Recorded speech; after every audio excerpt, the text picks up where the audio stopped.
Boa tarde, colegas internautas do Facebook, YouTuber, Twitter e alguns grupos de WhatsApp. Aqui Marcos Valério Rocha em nosso canal, ampliando caminhos, alargando caminhos em casa. Quem já vem nos acompanhando pode... Bom que se inscreva, dê o seu like nos nossos vídeos e ative as notificações para ver. Isso até por conta que hoje é uma segunda-feira, dia 20 de fevereiro de 2023, uma segunda-feira de carnaval, é um feriado. E carnaval hoje em dia já foi muito tempo atrás, uns 30 anos atrás, até que a gente tinha alguma coisa aqui de onde estou falando, Lusiana, Goiás, e também nós tínhamos mais disposição, não temos mais disposição para festividades de Momo mais. Nem vemos muito sentido mais nisso. Mas fazemos um vídeo por conta que vieram nos interrogar sobre semiologia. Semiologia da filosofia. Nós não falamos bem semiologia da filosofia, a semiologia filosófica, para distinguir da semiologia da medicina, né? Que é o estudo dos sintomas. E nós ficamos sabendo o principal, e acho que talvez o maior, e um dos poucos assim que ficou conhecido é Humberto Eco. E ela consta desse livro aqui, A Estrutura Ausente. Humberto Eco, aqui ele fala em semiologia. Depois, um outro livro dele, quando ele fala formas do conteúdo, ele muda para semiótica. Aqui ele já fala semiótica também, mas ele fala semiologia também. E nós gostamos mais do termo. Esse livro, ele foi publicado a primeira vez em 1962, eu nasci em 1964, e aqui nós pegamos esse exemplar da estante virtual, um exemplar até com as folhas amarelas. O estante é um sebo, se você tiver algum livro que quiser vender, você pode entregar para eles vender, eles devem pagar alguma taxa, não sei. E você encontra livros assim. Aqui no Brasil, essa edição, vamos ver, ela é de 1971. Mas é na introdução que ele fala em 1962.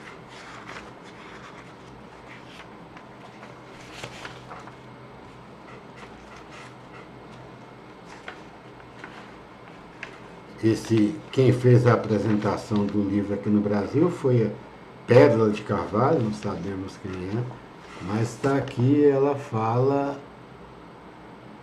Obra Aberta, Estrutura Ausente, 1962. A Estrutura Ausente, 1968, melhor dizendo. Mas também nós também pegamos por uma curiosidade, porque a filosofia ficou meio perdida, né? Com o avanço da psicologia, da psiquiatria, sociologia, hoje a neurociência, tudo isso, cada um com um aspecto do conhecimento, do pensamento, da busca da verdade, dos problemas existenciais, né?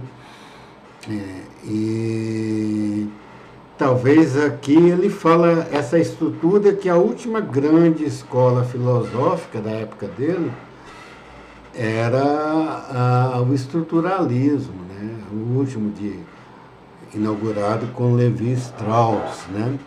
Um pouco também de Saussure, que ele vai usar aqui, mas ele faz a ponte por isso mas não firmou muito realmente a semiologia filosófica. Nós recuperamos que achamos interessantes, principalmente nos últimos tempos, com esses levantes e movimentos e manifestações da nova direita, que elas utilizam muito essa questão da semiologia da comunicação, né? Semiologia, em sentido geral, nós vimos, estuda a comunicação. E então esse é um dos primeiros livros. Vamos ler mais ou menos o que ele fala de semiologia.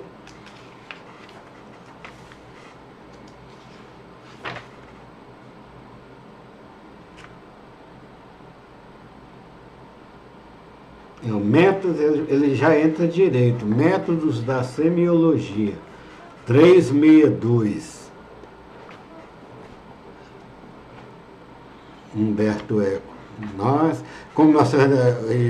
Essa é a proposta, né? À medida que nos vem, a gente deixa os nervos agir livremente, né? Por isso que é método aferente. Aferente são os nervos principais receptores das mensagens. E a proposta é isso, à medida ir reagindo aqui, nós fazemos um preparado geral, mas não preparamos textos nem prévios. Vamos falando à medida que ligamos aqui, temos as ideias e colocamos para ter essa característica aferente do nervo sentindo ao vivo com vocês.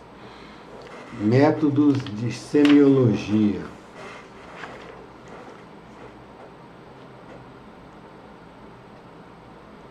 Lembramos ainda que todo o nosso discurso se originou da possibilidade de predicar estruturas e de reconhecer códigos ao nível dos fenômenos de comunicação.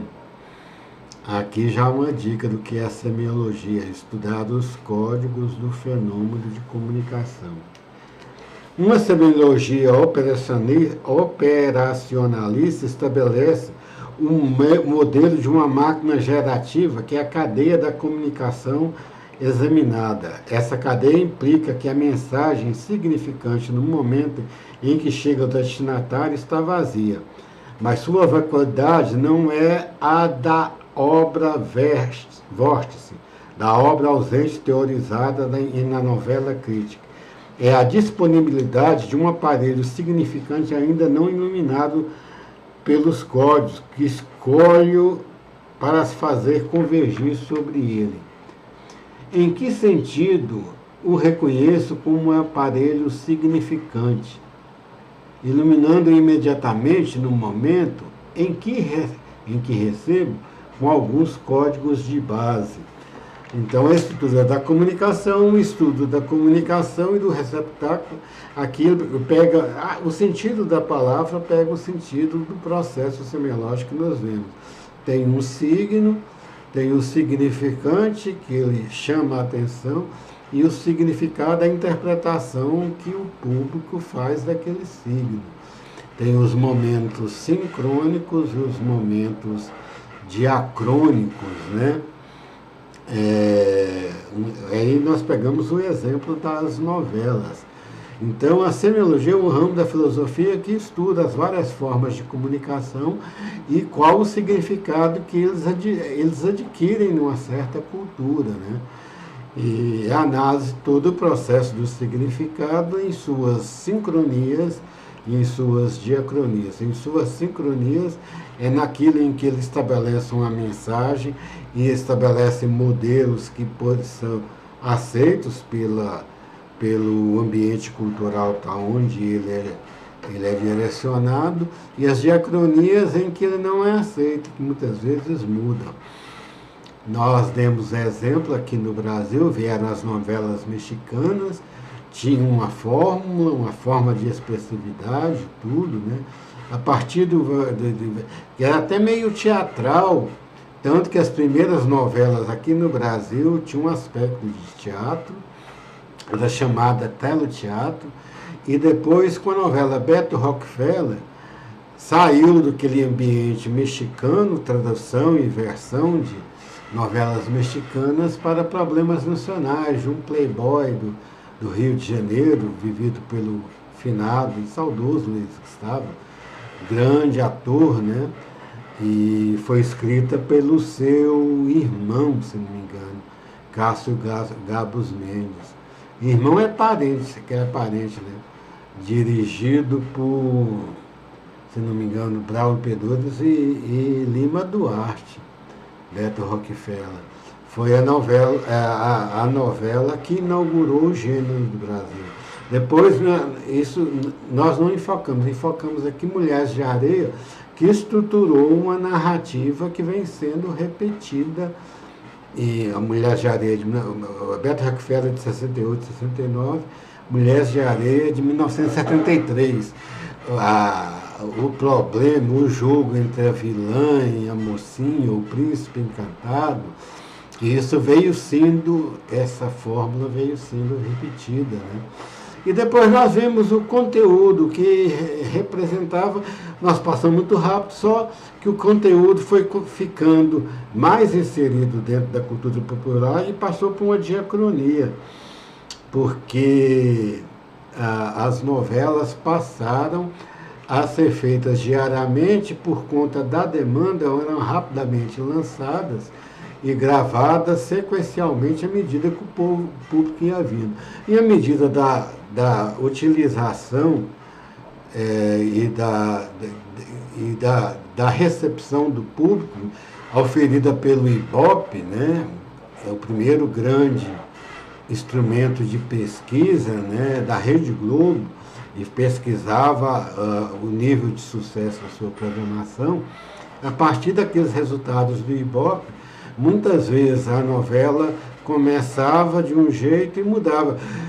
O Marco foi uma novela, Janete Claire foi a principal, a novelista da Globo e da história das novelas no Brasil, ela e Ivani Ribeiro, ao lado de Dias Gomes também, que teve uma importância. Mas Ivani Ribeiro é que escreveu Mulheres de Areia. E elas que estruturaram tudo. A Janete Claire pegou uma novela que ia mal na audiência, ia mal no Ibope da Globo, e ela assumiu e deu uma virada radical na novela, matou um monte de gente, inventou um terremoto, eu esqueci o nome da novela. Mas é da história que é bom porque eu não falei desse fato.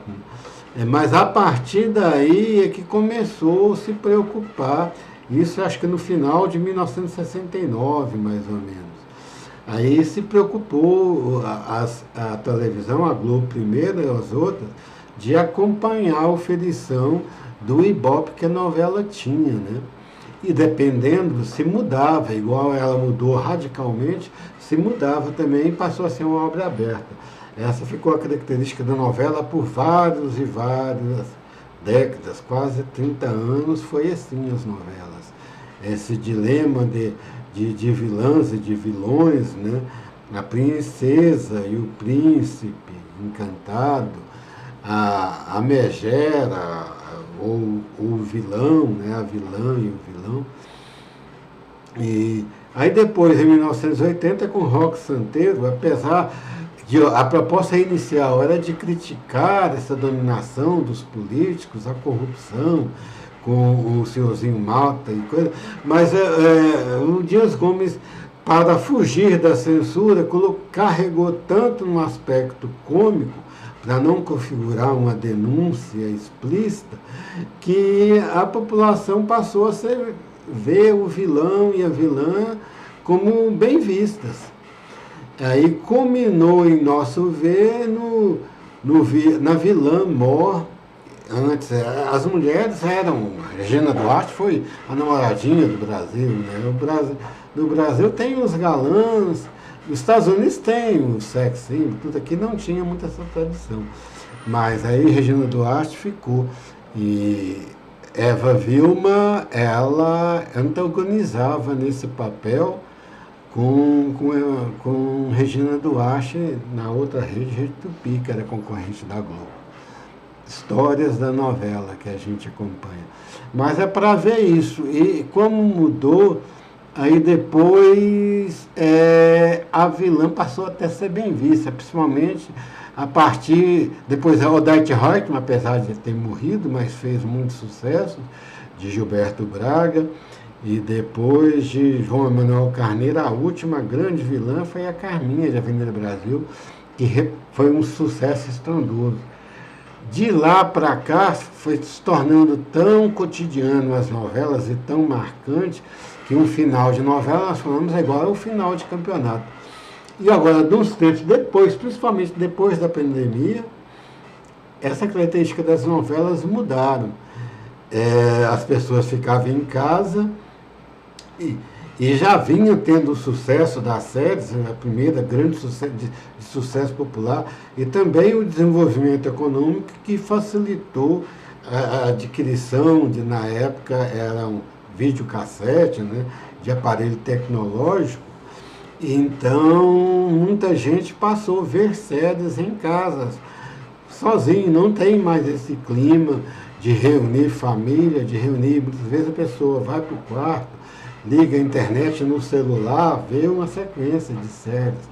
Eu mesmo tinha um colega meu que disse que ficava fanático, toda noite ia lá, a mãe, a irmã estava vendo a novela e ele, na época do Lost, estava vendo o Lost, não parava, aí lançava, corria nas videolocadoras para pegar. Então as séries, elas fazem por temporadas, e a temporada é fechada.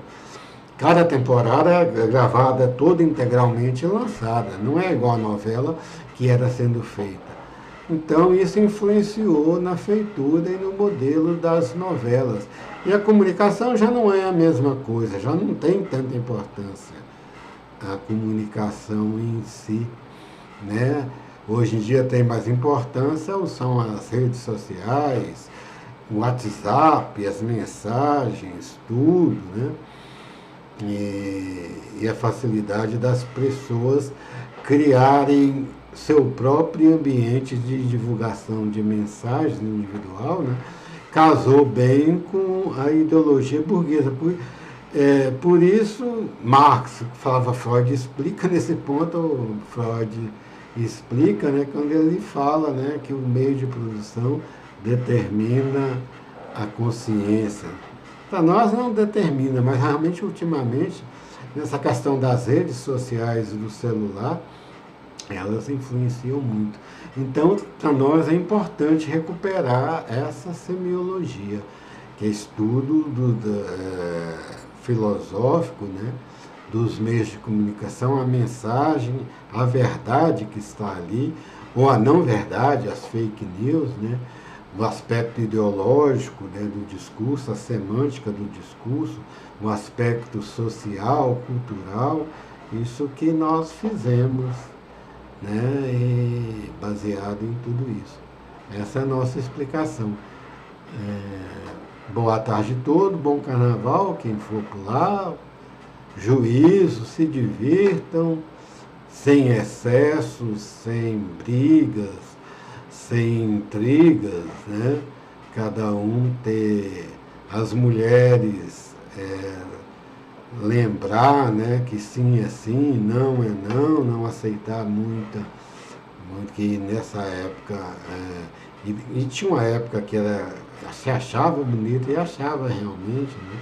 Ainda mais nas culturas latinas, essa sensualidade, essa provocação e